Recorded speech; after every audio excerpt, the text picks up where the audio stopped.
the video going. All right, so today we're going to be talking about anxiety. Does your anxiety hit you more in the morning or at night? These are not the same patterns, and your body is trying to tell you something, if it's in the morning or if it's at night. So stick around and we will go over it. All right, so if you have any comments, leave them behind, in the comments there. All right, so thank you. I'm Dr. Christina. This is the Dr. Christina Show. If you are new to the show or if you've been here before, I really do appreciate it. I hope you learned something. And if you could subscribe and like and all that stuff. All right, let's get going though. Let's talk about anxiety. If your anxiety feels random, it really isn't. Again, anxiety, there's timings. There's always patterns in the body, right? Trying to tell us what's going on because the body wants to stay in homeostasis. So I do have some notes to follow to make sure I don't forget anything. So let's talk about the differences. Anxiety in the morning may feel like angry. You wake up angry. You wake up irritable. You wake up with your heart racing. Even before your feet hit the floor, you're like, I gotta do this, and that, and all this stuff going on. These can be part of the same responses, stress response. This one is often connected to cortisol. Cortisol naturally raises in the morning, like 30 to 45 minutes after you wake up. This helps you to get going naturally.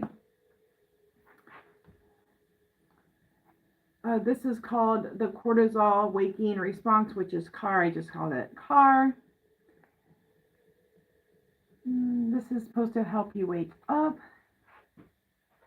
But if your system is already stressed or already very sensitive, this normal response in our body, the cortisol rising, can feel exaggerated and already, whoa, what in the heck is going on? You're not crazy. This is a physiological response. It's normal. Okay, not normal, but if you're already sensitive, it's your normal, and we can decrease that a little bit, right? Okay, so now why would your anxiety hit in the morning? So mornings, cortisol rises. Someone who's under a lot of stress, chronic stress, your nervous system has been under chronic or acute, a really big, whether you won the lotto or you won the lotto for $1 million or you lost $1 million. Either way, that's an acute stress, right? So this is a big one. Not getting enough sleep, or you feel like you're getting enough hours, but not enough quality. You're not getting that deep rest. That is a big one for a lot of people, especially moms and new moms and dads, because you're on that mommy alert. Your ears are always slightly open just to make sure, right? So we're not getting that deep sleep. Cortisol can make you feel more intense. Let me just back up here. So sorry. All right. Any comments? I don't see any comments yet, but that's okay. We'll get there. All right. Tell me if you have anxiety in the morning and any of these symptoms that I've went over so far. If you get them, if you've had them.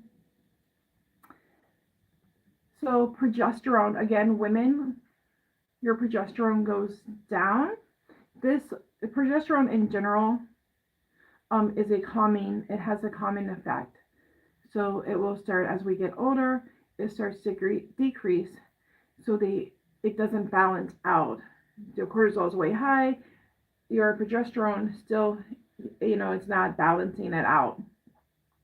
When it drops, the cortisol can feel more intense. Yeah, okay. Your body will, sometimes the blood sugar, this is another big one too. Blood sugar at night, I'm a big fan of eating a protein right before you go to bed, a good healthy protein. So you can have some meat, you can have peanut butter, nuts, vegetables, broccoli, cauliflower, those things have really good protein. But what happens is during the night, your blood sugar will drop. It doesn't matter if you're diabetic or not. Your blood sugar sometimes drops, and then your cortisol level says, hey, wake up, we can't have this, it's dropping too low. So that can also increase your stress. Again, this is physical, this is physiological. It's not that you're crazy. And I have a big thing when people come to me and they say, oh, my doctor just wants to put me on antidepressants or anti-anxiety. And I don't get me wrong, sometimes we need it. I agree 100%. However, not all the time. Let's look at everything else. Let's look at the hormones, your lifestyle. Little things can change. Little things can make big changes, right? And I hate, oh, this really gets me mad. Oh, the doctor just kind of said I was a little crazy. That's not true. You're not. It's a physiological. So now, what happens if your anxiety is at night? Let me know in the comments if you have anxiety at night. I'll tell you in the comments what I have. All right. Now, anxiety at night is very different than the morning. Timing tells us so many different things. So you're tired, but you can't shut down. Your brain is like, woo, woo, woo, woo, and it's just going. You're thinking about, again, all this, I got to do this, did I do that? You're replaying the conversations in your brain, in your mind, and you're like, did I do the right thing? Did I do the wrong thing? You wake up between 2 and 4 a.m. That's a big one. Now, what could cause nighttime anxiety? You, again, your blood sugar could go too low.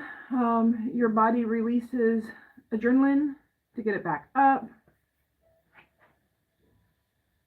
What am I doing here? So this is a big one, the blood sugar. This one also is big for people who only eat like once a day and usually like early mornings. This sometimes will cause the blood sugar to drop lower in the evening. And so your body again is releasing adrenaline to say, hey, wake up, wake up, wake up. At night, you might feel your heart beating fast, sudden alertness.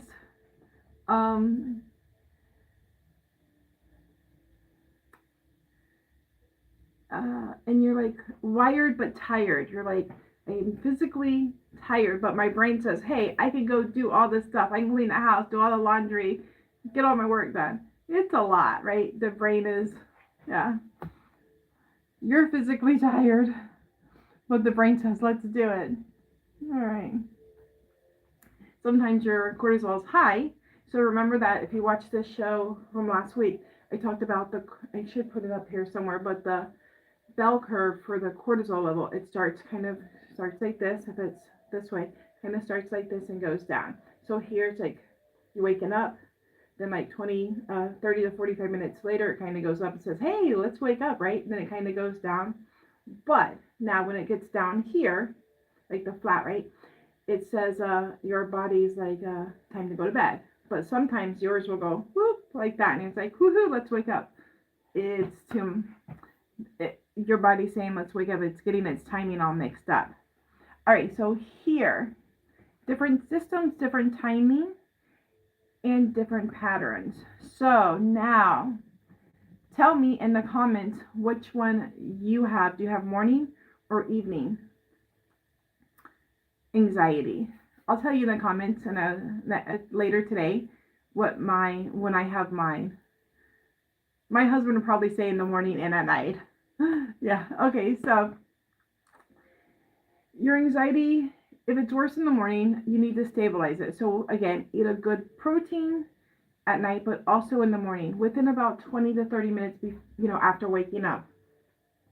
If you drink coffee, put a protein powder in there and a good fat, avocados, real butter, some bread with some butter is good, a bagel, anything with a good protein and a good healthy fat.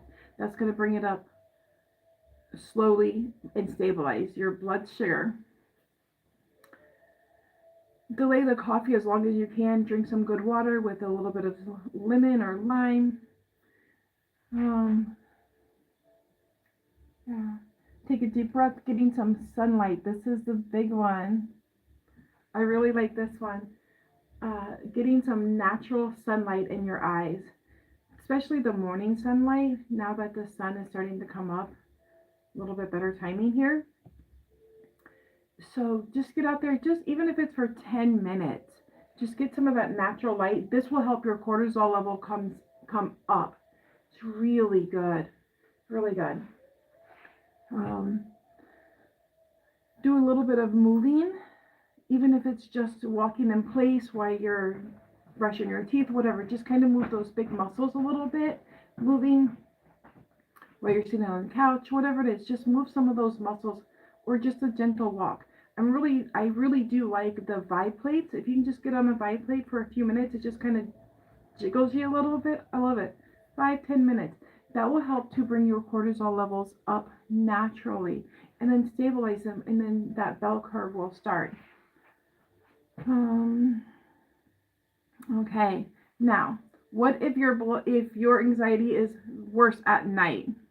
All right. So you're gonna protect your evening. I'm really big on my sleep. I need my sleep. So eat a protein with dinner and a healthy fat. Again, the same thing like you do in the morning, but you're going to do it in the evening. Now, if you are doing the intermittent fasting, you want to make sure that you still have a little something in the evening time. Avocado, yogurt. I like yogurt. Anything that has a little bit of fat and a good protein, a good healthy fat. Okay? All right, I'll make it another video on that. Okay, avoid going to bed over hungry or over full. So if you have a big meal, let it sit for 45 to an hour to let it process, right? And I talked about bedroom hygiene. I will try to link it or make another video on this. I'm really big on this. So get your room nice and cool. Get the bed already ready to go. So all you have to do literally is go in there and pull the covers down and go in it. Turn the lights down low. Remember, not a lot of stimulation from like movies or the news or anything like that. Watch something funny and laugh. Okay, if you wake up between the 2 and 4 hour morning, 2 and 3 or 4 a.m., don't immediately grab your phone or turn the TV on. Just sit for a few minutes. Sit, meditate, and see if you can go back. Now, this might be hard for some people, but you really should try to just keep your phone there or keep it away so it's not easy to grab. Meditate, count to 10, whatever you have to do just to sit there. Take some slow, deep breaths. So, you can do the box breathing. There's a video on there on the box breathing. You're going to inhale through your nose for a count of 4. You're going to hold it for a count of 4 if you can. And then exhale, count of 4 to 8. Okay. Now, tell me in the comments which one of these tips you can try. Whether it's eating a good protein in the morning, a good fat in the morning, or in the evening time, getting a little bit of energy or a little bit of movement in the morning. And at night, what can you do to get your room, your bedroom ready to go to sleep? Now, if you are a shift worker or a nurse that works nights, you're going to do the same thing, just going to do it for your morning, okay? But your rhythm's already all messed up, but it's okay. That's your time, so just do the same thing at the different your morning time, right? Okay. So yeah, tell me what you're gonna do in the comments, and if you want anything that we can talk about, if you have any ideas or tips that we can talk about here, let me know. All right, I see some comments. Also, hi everybody. Hi Michelle. Thank you. Okay, so I'll see you next week. Tuesday, hopefully I'll be on time. I have some difficulty. So anyways, follow me and subscribe and all that stuff. All right. And I'll put my anxiety when I have mine in the comments and what I am doing now. Also, remember just to breathe. That's one of the best things you can do.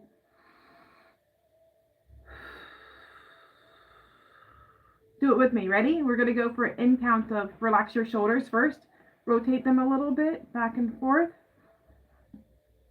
Relax the jaw. Chin up. Chin up. Shoulders down. Jaw relaxed. You're going to take a deep breath in. Going to go in through your nose, count of 4. Ready? Hold it. Exhale.